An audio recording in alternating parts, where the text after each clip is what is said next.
Bonjour à toutes et à tous et merci de me rejoindre dans cette nouvelle vidéo sur la chaîne. Aujourd'hui est une vidéo un peu spéciale puisque c'est la vidéo annuelle du journal de bord. Oui, oui. Donc, vous remarquez peut-être que je suis dans un décor un peu spécial. Hormis le fait que du coup, comme je suis en voyage permanent depuis septembre, je ne suis jamais deux fois au même endroit quand je tourne mes vidéos. Mais ça, c'est une autre chose.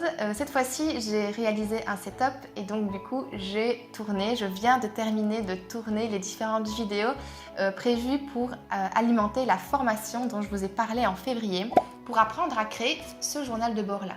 Dans cette vidéo, je vais vous montrer les outils. Comme d'habitude, je vais vous présenter les différentes idées que vous pourriez utiliser pour les intégrer à votre propre journal de bord. Et si vous avez envie d'apprendre à utiliser des programmes gratuits, libres de droit, tout ça, pour pouvoir le réaliser, parce que voilà, c'est ce que j'ai prévu dans la formation. Mais je vais d'abord vous laisser en compagnie de la vidéo de présentation de la formation que je mettrai dans le petit i, dans la barre d'infos. Et comme ça, vous pourrez aller voir un petit peu pour voir si ça vous intéresse et si c'est fait pour vous. Écoutez, on va commencer tout de suite. Voici comment se présente le journal de bord que j'ai créé pour l'année prochaine. Comme d'habitude, j'utilise un cahier à disque, c'est ce que je trouve être le plus pratique. C'est ce qui me convient à moi le mieux. Donc je suis partie sur un journal de bord avec une charte graphique plutôt nature, montagne, sapin, tout ça. Donc vous allez voir ça. La première page, c'est toujours les informations générales avec l'emploi du temps. Cette année-ci, j'ai un petit peu changé la mise en page et j'ai mis des petites icônes à la place de mettre des titres à compléter. Et j'ai mis les coordonnées de la direction, du centre PMS, du secrétariat éventuellement, de l'école dans laquelle je suis. Donc ça pourrait toujours être utile. Oui, non, ce sont des faux noms. Donc j'ai fait un journal de bord de présentation pour la formation. Et donc je ne m'appelle pas Marie-Ève Badass. Non, non, non. Voilà, donc mon emploi du temps, comme d'habitude, avec les horaires que moi j'ai dans mon école. Une page d'information à propos des classes avec les différents cours que je pourrais donner. Là, j'ai encore fait des classes fictives. Donc voilà, le titulaire, le co-titulaire. Un récapitulatif par cours quand je fais mes photocopies pour savoir la quantité de feuilles que je dois imprimer par cours. Donc là, pour le cours d'études du milieu première, j'ai imaginé que j'aurais une classe de 25 élèves, en première uniquement, et donc 24 recto verso. Et parmi ces 24 recto verso, en plus, je dois faire un recto Arial 14 non agrafé pour Matisse par exemple. Et donc ça c'est vraiment le récapitulatif, les aménagements raisonnables, on se retrouve un petit peu plus loin. J'ai imaginé que ça pouvait être utile pour les professeurs de l'enseignement qualifiant qui doivent aller voir des élèves en stage, d'avoir une page ou d'avoir une partie de page réservée aux coordonnées des élèves en stage, avec le nom de l'élève, le lieu du stage, les dates du stage, la date de visite à laquelle tu dois aller voir tes élèves en stage, le nom de la maîtresse de stage ou du maître de stage et le contact avec lui ou elle. Alors le calendrier annuel, moi je fais toujours un calendrier sur une page parce que je n'écris quasiment jamais rien dedans, mais l'espace destiné ici, vous voyez il y avait un espace et donc en fait on pourrait tout à fait imaginer qu'il serait réservé aux dates importantes de l'année avec la rentrée, la photo de classe, les bulletins, les réunions de parents, toutes ces choses qui sont déjà fixées en début d'année. Première version du calendrier annuel, une page. Sinon, vous avez la même version sur une double page selon que vous ayez envie d'écrire dedans ou pas. Si vous avez envie d'écrire dedans, vous pouvez toujours le faire sur une double page ou sur plus et faire donc des colonnes en décalé. C'est pas un problème. On passe maintenant à l'intercalaire du suivi hebdomadaire. Hop. Et donc cette année, je vous propose deux versions de la page mensuelle. Cette première version-ci qui est la page classique que je fais chaque année, en fait, avec la grille, vous connaissez bien, et une partie de notes. Classique aussi si vous connaissez les journaux de bord du commerce ou des journaux de bord que vous faites vous-même probablement. Je trouve que le format tableau est vraiment utile. Ici, d'habitude, je mets les classes, ce que j'ai fait dans la deuxième version que je vous présenterai après. Donc vous pouvez le faire par classe ou vous pouvez le faire par heure de cours, ça c'est vous qui décidez. Je sépare toujours la partie vue en classe de la partie destinée aux tests que je planifie et aux devoirs que je donne. Et j'ai fait toute une partie avec des post-it pour prendre des petites notes. Alors la deuxième version du journal, de calendrier de journal du mois, c'est celle-ci. Et je trouve qu'elle est plutôt pas mal et elle est assez jolie, elle rend bien. Le gros inconvénient, c'est qu'en fait j'ai décidé de faire des cases en vert foncé. Et pour écrire dedans au bic bleu, c'est clairement pas le plus efficace. Donc si vous voulez faire une reproduction de ce type de page, moi je vous conseille quand même de mettre les cases dans une couleur plus claire, pas forcément du blanc mais en tout cas une couleur plus claire pour pouvoir vous permettre d'arriver à écrire dedans une fois que vous l'aurez imprimé. C'est pas mal aussi de se rendre compte de ses erreurs, non? Voilà. Alors ici, même présentation que juste avant, sauf que j'ai mis les classes. Et là j'ai mis des intitulés au post-it, donc j'ai mis photocopie, préparation, test à créer, test à corriger et les rendez-vous ou les réunions à prévoir pour la semaine. Alors une autre possibilité, si vous voulez faire une présentation par heure de cours, c'est celle-ci avec, ici j'ai mis la date, puis j'ai fait un tableau avec les classes, éventuellement, donc les 1A, les 1B, les 1C, selon l'horaire de votre journée, la matière vue en classe et les tests prévus et les devoirs à faire. J'ai choisi de modifier ma to-do list, donc vous avez peut-être déjà vu dans la vidéo de 2018 que j'avais fait une to-do list par semaine en fait au départ, que je réimprimais chaque semaine avec les différents items essentiels. Et là en fait je me suis rendu compte que ce serait bien plus utile d'avoir une to-do list du mois. Alors je m'explique. Ça m'arrive très régulièrement de me rendre compte au milieu d'une journée qu'il y a des choses que je dois faire pour très longtemps ou dans pas très longtemps, enfin bref il y a quelque chose que je dois faire. Et donc qu'est-ce que je fais? Je l'ajoute à la to-do list de la semaine et je l'ajoute ici.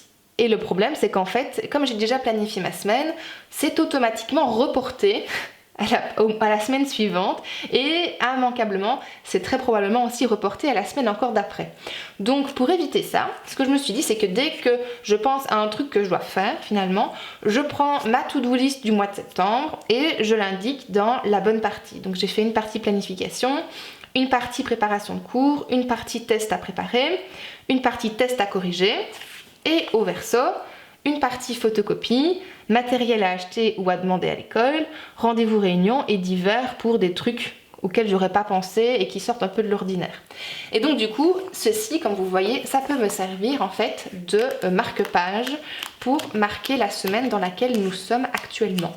Et je trouve que mon idée, elle est pas mauvaise. Et j'ai hâte de pouvoir tester ça. Quelques idées maintenant pour les instituteurs et les institutrices.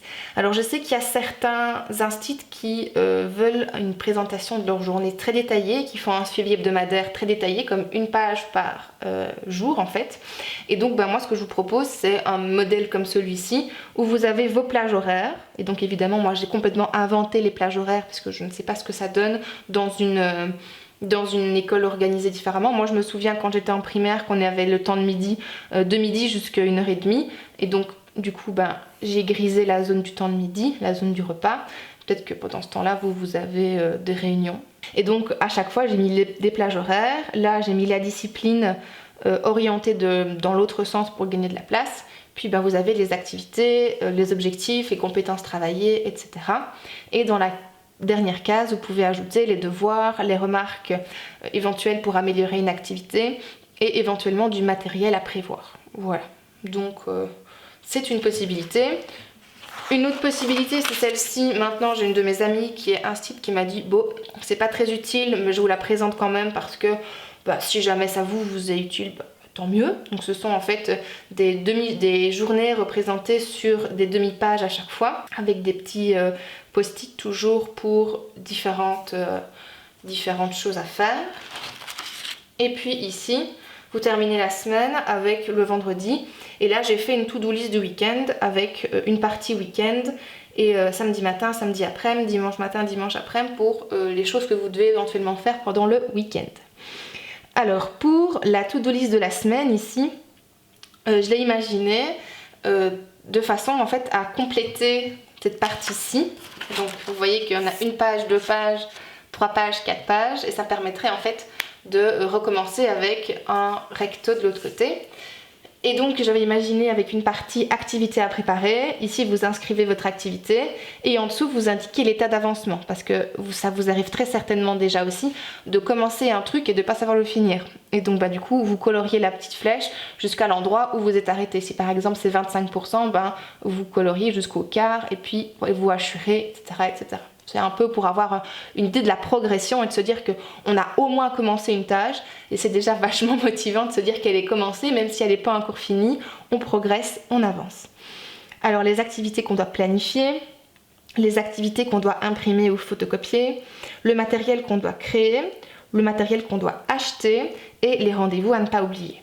Voilà un petit peu la proposition que j'ai à vous faire sur une to-do list hebdomadaire. Alors, la troisième version, c'est celle-ci, et qui apparemment remportait les faveurs de mon amie institutrice qui m'a dit ça c'est quand même le plus pratique, qui en fait se retrouve être un modèle assez proche finalement de ce que je vous proposais avec ceci pour les profs du collège-lycée. On se retrouve en fait, sauf que j'ai mis des plages horaires et là clairement vous pouvez aussi vous adapter avec les plages horaires qui sont les vôtres dans votre école et qui vous choisissez et vous indiquez les différents éléments ici. Et puis une to-do list, préparation, photocopie, achat, correction et rendez-vous. Et j'ai mis un petit post-it en bas de chaque journée pour éventuellement des devoirs que vous pourriez leur demander de faire ou des choses à ne pas oublier pour cette journée-là. La partie absence et évaluation, vous savez que je couple quasiment toujours les deux. Alors, comme l'année précédente, ça fait déjà 2 ou 3 ans que je fonctionne comme ça. Maintenant, j'inscris les noms des élèves ici. Et là, j'inscris la date de l'absence. Et si la date est mise au fluo, ça veut dire qu'il a loupé un test. Donc, il va falloir le refaire. Alors, la version 1 du carnet d'évaluation, c'est celle-ci, où vous retrouvez en fait des tableaux avec de l'espace pour écrire un titre, le total de l'évaluation, les nom des élèves et puis les cases pour indiquer, et vous avez une feuille qui a été déjà découpée, voilà, pour marquer la séparation, et là vous avez des colonnes de moyenne, donc moyenne 1, moyenne 2, moyenne 3, moyenne 4. Si par exemple vous avez un bulletin à la Toussaint, vous mettez moyenne Toussaint, moyenne Noël, moyenne Pâques et moyenne juin par exemple. Première possibilité. Pour la deuxième possibilité, j'ai indiqué ici la même version, sauf que vous avez plus d'évaluation. C'est tout à fait possible de le faire aussi avec une page qui est donc du coup vide et qui permet de ne pas recopier la liste d'élèves, et la page dernière avec les moyennes. Voilà. Alors, ceci c'est une version que j'avais utilisée pendant très longtemps. J'avais envie de la remettre pour vous la proposer. C'est la possibilité en fait de fonctionner plutôt par jour que par cahier comme je fais ici.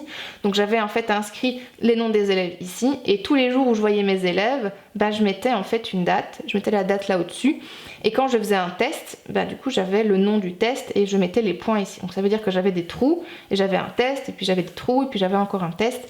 Et en fait je devais réimprimer ces pages-là régulièrement dans l'année, mais ça me permettait finalement d'avoir un suivi sur une période et que ce soit un petit peu plus visuel. Mais effectivement il faut penser au fait de devoir réimprimer finalement les pages durant l'année. Pour le cahier de titulaire, c'est une partie que j'adore, vous le savez bien. Comme d'habitude, l'horaire de la classe, ça je vous le présente plus, les charges éventuellement, l'aide aux absents, l'organisation d'activités, si vous faites encore des activités avec le Covid, ça m'étonnerait fort, mais voilà. Une partie vérification des journaux de classe, c'est donc ce qu'on appelle en France, je crois, des carnets de correspondance, où en fait, vous devez juste mettre le nom de vos élèves, les dates auxquelles vous vérifiez les journaux de classe, et vous dites en légende, vous mettez des petits symboles, c'est en ordre, passé signé, incomplet, pas signé, donc notes, nombre de notes non signées, etc. etc. Alors une base énorme que j'utilise quand je suis titulaire, c'est ce tableau à cocher où en fait j'inscris le nom de mes élèves, et par exemple quand ils ont fait signer leur document d'intention pédagogique, je mets un petit V, et donc comme ça je vois d'un seul coup d'œil qui m'a rendu son bulletin de Toussaint, qui ne m'a pas encore rendu sa feuille de route de décembre, etc., etc. Donc on a des trucs à récupérer en tant que titulaire, c'est quelque chose qu'on adore. Alors pareil, quand on doit gérer la tombola, les billets de tombola pour l'école, donc les élèves vendent des billets de tombola au profit de l'école, Et donc du coup c'est les titulaires qui doivent gérer ça. Donc ici on inscrit le nom des élèves, les dates auxquelles je les ai vus et quand ils m'ont demandé des billets. Quand ça a été donné, hop, un petit V dans la colonne. Et puis un total pour le nombre total de billets vendus par élève. Et puis ici c'est l'argent récolté. Et donc pareil, quand je récolte des sous, je l'indique directement et comme ça je sais directement qui me doit combien encore par rapport aux billets qui ont été demandés. Allez, hop. Les anniversaires en 2H, voilà, c'était la classe que j'avais quand j'ai fait mon calendrier. Les places, voilà, avec la disposition de la classe, on rentre par là, le tableau est là, le bureau du prof est là, et moi je les place toujours par 3. Et donc du coup j'ai fait un canevas finalement. Les commentaires du conseil de classe, quand on est titulaire et qu'on a des conseils de classe à gérer, eh bien je trouve que c'est pas plus mal d'avoir une structure pour savoir où écrire quoi. Et donc ici, je sais pas si j'ai déjà partagé sur cette chaîne, mais ça fait déjà quelques années que j'utilise ce modèle. Une feuille par élève, une feuille à 4 par élève, et donc nom et prénom de l'élève.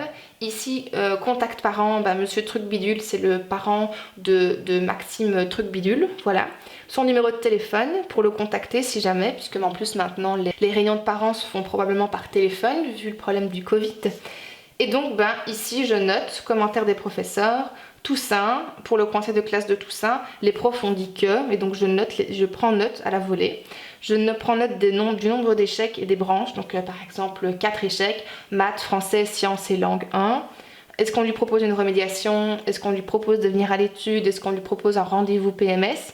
Et si on convoque les parents en réunion de parents, j'indique chez qui il doit aller en réunion de parents. Parce que c'est chez la prof de maths, chez la prof de français, chez la prof de sciences, etc. etc. Et dans cette deuxième ligne, je garde en fait un suivi, une trace de ce que moi j'ai écrit dans le bulletin du gamin. Parce que comme ça évite de faire 2 fois la même remarque et de faire 2 fois les mêmes conseils. Parce que si jamais c'était déjà dit à la Toussaint et que l'élève n'a pas ou peut évoluer entre Toussaint et Noël, c'est pas très encourageant de voir 2 fois la même chose. Donc je le dis à mes collègues et je dis on a déjà dit ça à la Toussaint, qu'est-ce qu'on peut dire de plus pour Noël et qu'est-ce qu'on peut cibler. Donc voilà. Une colonne de plus, c'est le niveau de réussite, parce que nous, dans notre école, aux 3 derniers bulletins, ce qu'on fait, c'est qu'on marque le niveau de réussite, si le niveau de réussite est satisfaisant, si le niveau de réussite est de qualité, si le niveau de réussite est insuffisant, etc. etc. Il peut même être compromis dans le pire des cas. Pour les instits, j'ai imaginé une page budget pour la classe, et donc montant de l'enveloppe attribuée par l'école, j'invente 50 €. Et donc la date, le 18 septembre, j'ai acheté une perforatrice à Thomas, ou une perforatrice arc, ou une perforatrice à disque. Et puis pour le montant de X €, et là vous agrafez vos justificatifs. Voilà. Une autre chose qui peut peut-être être utile, c'est quand vous devez gérer les dîners chauds. Je ne sais pas si c'est encore le cas avec le Covid, si vous avez encore des dîners chauds à gérer.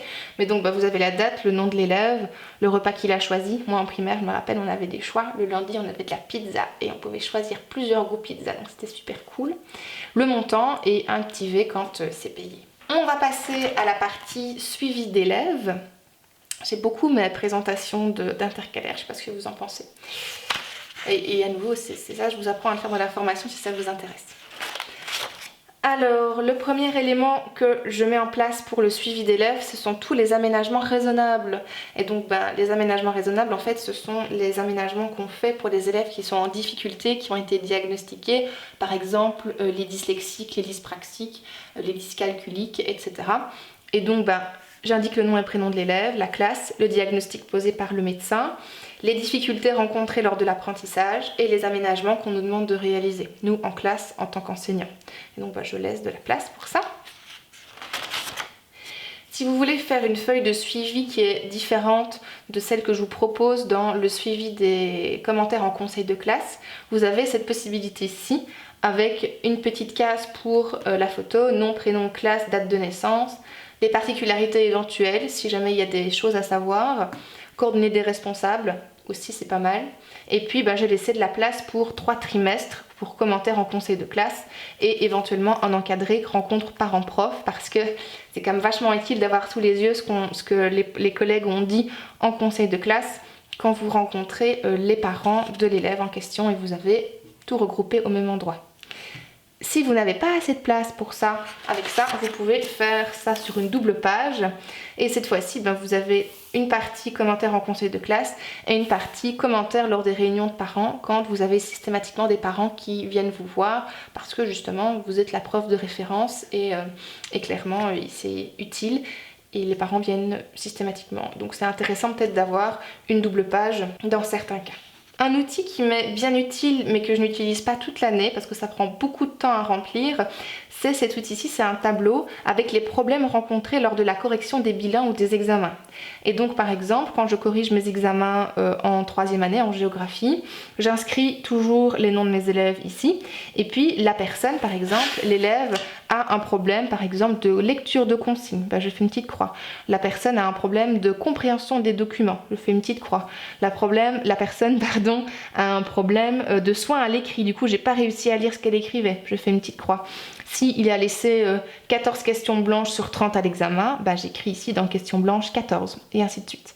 Et donc ça me permet en fait d'être hyper efficace en conseil de classe par la suite et de pouvoir cibler précisément les problèmes que j'ai identifiés lors de la réalisation et de la correction des examens. Pour les classes dont vous n'êtes pas titulaire et pour lesquelles vous voyez quand même les parents, moi je vous conseille de structurer les notes que vous faites lorsque vous les rencontrez avec date, élèves concernés, les problèmes qui ont été soulevés et enfin les actions à mener. Et dans les actions à mener, je trouve que c'est important de se dire qu'il n'y a pas que le prof qui peut faire quelque chose, mais les parents peuvent faire quelque chose, l'élève peut faire quelque chose et je peux faire quelque chose. Et donc vous gardez une trace finalement par exemple de ce que les parents ont dit qu'ils feraient pour que la situation du gamin s'améliore. Vous gardez une trace de ce que l'élève a dit qu'il ferait pour qu'il redresse la barre par exemple. Et vous gardez une trace de ce que vous êtes engagé à faire pour l'aider à progresser.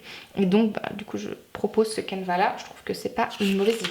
Alors la dernière partie un petit peu random, les suivis de réunion.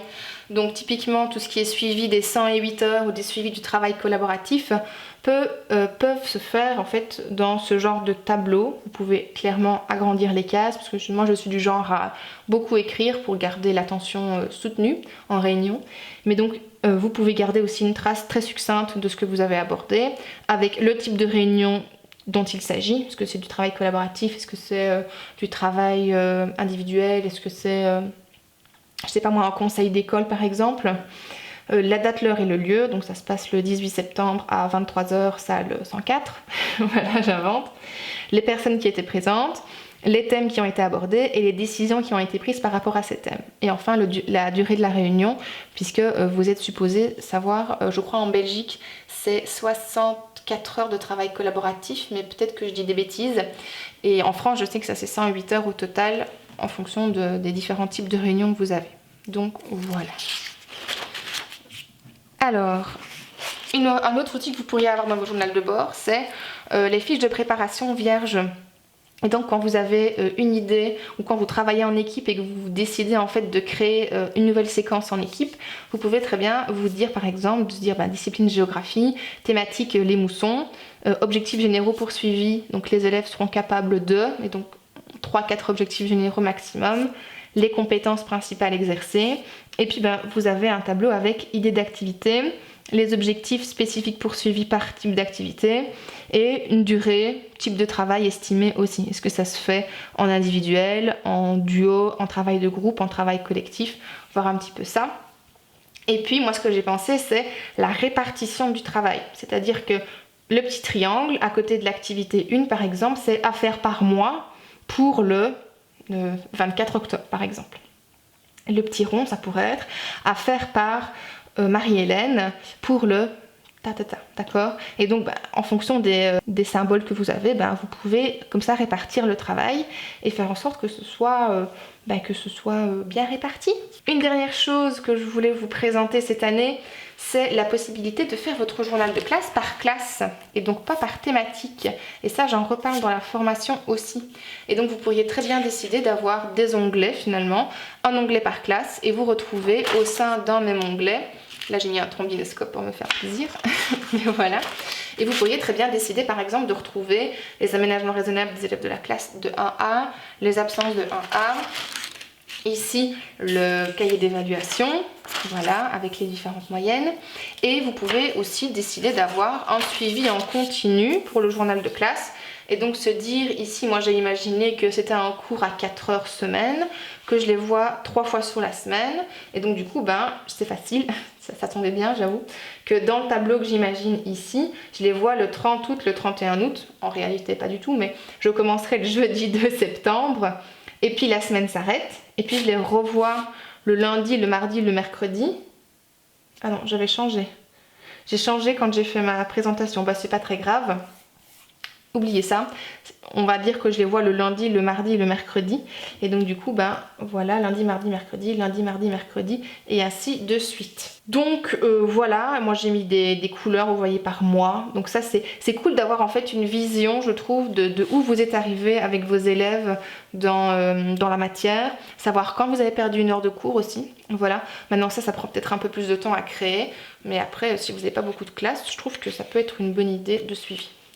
Si vous avez 2 heures de cours, vous pouvez très bien aussi penser à mettre le tableau sous format paysage, comme ceci, avec à chaque fois lundi, mardi, lundi, mardi, lundi, mardi, lundi, mardi, etc. pour pouvoir vous dire que vous les voyez sur 4 semaines, et puis là après c'est les vacances peut-être, et un encadré pour avoir des notes. Et vous terminez par, pareil, la réunion parents-prof, avec à chaque fois les élèves que vous voyez dans les différentes classes. Et voilà, c'est ici que s'achève cette vidéo. J'espère vraiment qu'elle vous aura plu. Je vous rappelle que si vous souhaitez avoir accès à la formation, je vous laisse la vidéo de présentation dans la barre d'infos. Donc voilà, je vais vous laisser ici. Encore merci d'avoir regardé cette vidéo. N'hésitez pas à la partager et à faire un petit like si ça vous a plu. Et moi, je vous retrouve bientôt dans une nouvelle vidéo. Prenez soin de vous. Salut!